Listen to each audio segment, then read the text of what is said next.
In this video today, I want to talk about pairing, how to pair a mobility drill with a strength exercise.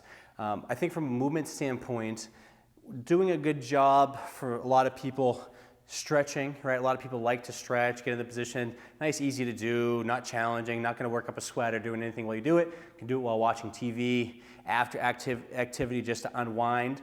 I think from a functional movement standpoint, if we can pair a mobility exercise with a strength exercise, we can then only maximize the outcome of better movement, because better movement is not just more range of motion, but better stability and strength in those positions, which hopefully should allow you to really eliminate that perception of tightness and tension that you're feeling. So a couple ways we can kind of enhance our mobility. First off, I'll just show you the exact position. If we were doing a hip flexor stretch, right? We're trying to stretch the hip flexor. I'm in a lunge position, tuck the pelvis under, lean forward. I feel that stretch on the front of the hip. One good exercise to pair it with could either be a split squat, or I'm going to show you what's called a rear foot elevated or Bulgarian split squat. If I was up in this top of this position here, and as I go to lower down, what's happening? I'm actively lengthening quad and hip flexor, and I can do repetitions there. So obviously this here is just body weight right now, nothing from a strength standpoint, but I could add more resistance by holding a dumbbell, holding a kettlebell, putting something in my hand to load this up to a greater degree. So whether you're in the gym and part of your strength program is, you know what? In between sets, I'm going to do a hip flexor stretch. I have tight hip flexors I sit throughout the day. I'm going to do that between sets, and then I'm going to go into the rear foot elevated split squat. That's going to not only enhance that stretch, they both work off each other nicely, but it's going to build strength, build stability, and really actively and dynamically move me through that range of motion. The next one, right, a lot of people are stretching their hamstrings, so if I was going to show you just maybe one of my favorite ways to lengthen the hamstrings, what's called supported legs lowering, leg up, here, depending on your degree of flexibility, slide closer if it's even more flexibility, slide away if you have less flexibility, lowering this leg down.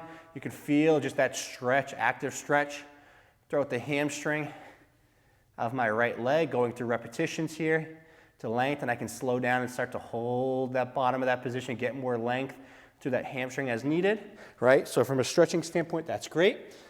And then from there, from a strengthening standpoint, going into an exercise like the Romanian deadlift. So if I was going to, better to show this one with resistance, you won't feel a lot without it, but with the kettlebell or dumbbells, barbell, doesn't matter, good posture, small bend of the knees, hinge through the hips, drive the hips forward to stand. So I'm getting, as I lower down here, just that dynamic lengthening of the hamstrings, and I'm driving the hips forward to stand up.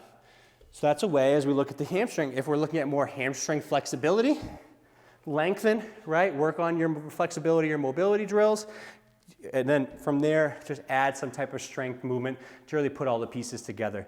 So one thing I recommend from a flexibility and mobility standpoint, continue to do your drills, right? Whatever you feel like helps you, but see if you can take it a step further. Look at your strength training program, pair things together.